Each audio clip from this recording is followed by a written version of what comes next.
For more than 70 years, the U.S. government has purchased surplus grains from American farmers and sent them overseas to feed hungry communities from Africa and Asia to South America and Ukraine.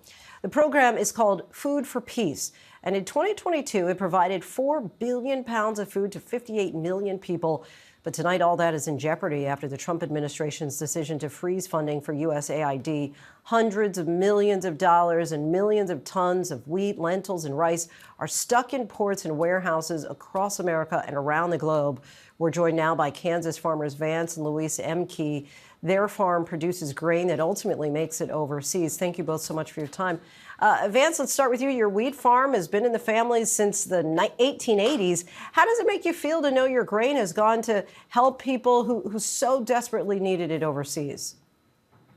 Well, we do have a humanitarian and moral obligation to help, get food to these food deficient areas. It's also really good for developing goodwill with the United States. And in Louise, Kansas Senator Jerry Moran says that stuck shipments have resumed. But taking a step back, if this program ultimately goes away, what impact will it have on your farm? Well, the USAID annually buys about $2 billion worth of surplus ag commodities like wheat and grain sorghum that Louise and I grow right here on our farm. And that does help support net farm income. And by the way, we are having a real crisis out here in terms of income. Kansas State University ag economists say cost of producing wheat is $2 a bushel higher than what the market is currently giving us. So, any market like through USAID is definitely appreciated. Yeah, Louise, how would you say that the Food for Aid program has benefited you? Well, it's been, there's only so many Kansans, and we cannot clearly eat all the wheat that we produce or the grain sorghum. And so we rely on customers, whether that's USAID or other countries through USAID.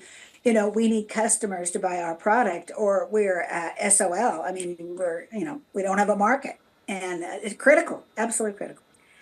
Well, anyway, these grain commodities are going to a lot of these food deficient areas like sub-Saharan Africa, the Middle East, Latin and South America, Ukraine, and are helping to build goodwill over there. And so that's a real strong plus for the program.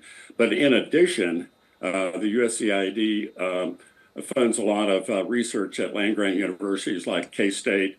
And right now, $50 million worth of research at K-State is in jeopardy because of the problem right now with USAID.